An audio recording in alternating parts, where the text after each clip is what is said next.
ఏం పేరు? నిరంజన్ నా పేరు. ఏం చేస్తుంటారు? నేను హోమియోపతిలో వర్క్ చేస్తున్నా. ఎక్కడ ఉండరు? ఇక్కడ మల్కాజిగిరినే. ఓకే.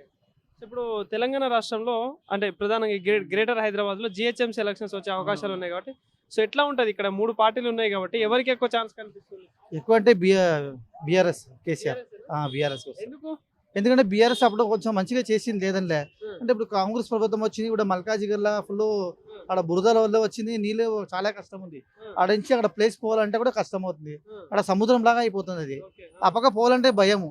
ఎవరు చేయట్లేరా పనులు? ఎవరు చెప్తారు బట్ అంతా అట్లనే ఆశ్వాసం మీదకి పోద్దట అంతా ఇది కనపడలే. ఇప్పుడు ఎగ్జాంపుల్ విజయ్ చూసుకోండి తమిళనాడులో.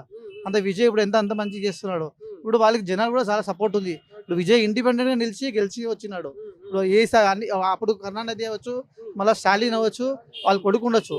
ఇప్పుడు వాళ్ళని బీట్ చేసి విజయ్ ముందు వచ్చినంటే ఇప్పుడు వాడు ఏదో మంచిగా చేస్తారు కాబట్టి ఇప్పుడు ప్రతి ఒక్కరు మంచిగా చేస్తున్నాడు విజయ్ ఇప్పుడు ప్రతి ఒక్కరు ఎడ్యుకేషన్స్ అని సైకిల్స్ అన్ని ఇస్తున్నారు పిల్లలకి, మళ్ళీ అది లేకుండా ఫ్రీ బస్ ఇస్తున్నారు, అన్ని డెవలప్మెంట్ చేస్తున్నారు అన్న విజయ్కి బాగా సపోర్ట్ ఉంది. అట్లనే ఇక్కడ చేస్తున్నారు లేదండి. బట్ బీఆర్ఎస్కి ఇస్తే ఒక మంచిది అనిపిస్తుంది. లాస్ట్ టైం ఓడిపోయింది, ఇప్పుడు కాంగ్రెస్ వచ్చింది. స్కీమ్స్ ఎట్లా అనిపిస్తుంది? కాంగ్రెస్ స్కీమ్స్ అవుతుంది, కొంచెం అవుతలే. ఇప్పుడు ఎగ్జాంపుల్ వచ్చి ఇప్పుడు గ్యాస్ సబ్సిడీ వస్తుందని ఇంకా రానేలేదు. ఇంకా అప్పటి నుంచి చూస్తాం సబ్సిడీ వస్తుంది ఇంకా రాలేదు. అట్లా కాబట్టి ఇప్పుడు కరెంట్ బిల్లు ఆయన కూడా చేసిండు లేదండి. బట్ ఇంకొంచెం మంచిగా చేయాలనుకో. సన్న బియ్యం ఓకేనా? ఫస్ట్ వచ్చి చాలా పురుగులని ఉండే బియ్యము, ఇప్పుడు బియ్యం కొంచెం పర్వాలేదు అనుకోవచ్చు. అప్పటికి ఇప్పుడు కంపేర్ చేస్తే పర్వాలేదు. అప్పుడు కేసీఆర్ ఉంటప్పుడు ప్రభుత్వము బతుకమ్మ శారీస్ అని ఇస్తుండే, ఇప్పుడు శారీస్ అని బంద్ చేసిండు. ఇస్తున్నారు కొన్ని జాగాలు ఇస్తున్నారు, కొన్ని జాగాలు ఇస్తలే.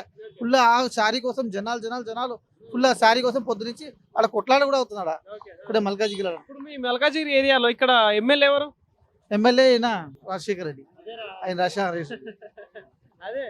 ఓకే. సో ఎట్లా ఉంది అంటే రూలింగ్ ఎట్లా అనిపిస్తా ఉంది? రూలింగ్ మంచిగా అనిపిస్తుంది. బట్ ఏమన్నా ఇంకా మంచిగా చేయాలనిపిస్తుంది. బట్ అందరూ వస్తారు, ఎలక్షన్ వస్తుంది, ఆ టైంకి ఓటు అడుగుతారు, తీసుకుపోతారు అంతే. మళ్ళా అంటికి మనకి వచ్చి జనాలు ఏమి కూడా చూడరు, ఏం ప్రాబ్లం కూడా చూడరు.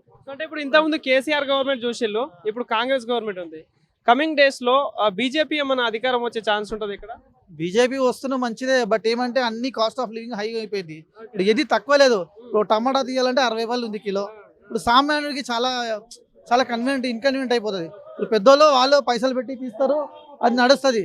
బట్ సామాన్యులు కూడా ఇంకా సామాన్యునే ఉండదు తప్ప ఏమంతా కనిపిస్తలేదు. నెక్స్ట్ టార్గెట్ బీజేపీ తెలంగాణనే అంటుంది. మరి తెలంగాణ అంటే బీఆర్ఎస్ రావాలా. బీఆర్ఎస్ వస్తేనే కొంచెం కేసీఆర్ ప్రభుత్వం వస్తే కొంచెం మంచిగా అనిపిస్తుంది. కాంగ్రెస్ వస్తే మంచిదే. బట్ ఏమంతా కనబడతలేదంతా ఇంప్రూవ్మెంట్. ఇప్పుడు అక్కడ తమిళనాడు ఇట్లా విజయ్ ఇప్పుడు జిహెచ్ఎంసీ ఎలక్షన్స్ లో ఎవరికి ఛాన్స్ ఉంటుంది అంటారు? కేసీఆర్గా ఉంటుంది చాలా. కేసీఆర్ అంటే కేసీఆర్ మంచిగా చేసిండు పర్వాలే. బట్ రైతు ప్రభుత్వం కూడా మంచిగా చేసిండు. బట్ మనకి కూడా కొంచెం సిటీలో ఏదో కొంచెం ఈ రోడ్లన్నీ కొంచెం ఏం బేసిక్స్ నీడ్స్ కావాలి అంతే. ఉండడానికి చూడండి లైట్లు ఇట్లా ఉంది, ఇది లైట్లు వెలుగుతలేదు, ఇట్లా పోతారు యాక్సిడెంట్ అవుతుంది. ఇది ప్రాబ్లమే కదా. ఆ లైట్ ఉంటే సిగ్నల్స్ ఉంటే దాటుకొని పోతారు. సిగ్నల్ అంటే ఉన్న వచ్చి గుద్దుతో కూడా ఎవరు అడిగితే సిగ్నల్స్ ఉంది బట్ పనిచేస్తుంది అంటారు. అట్లా ఉంది. ఓకే. బాబు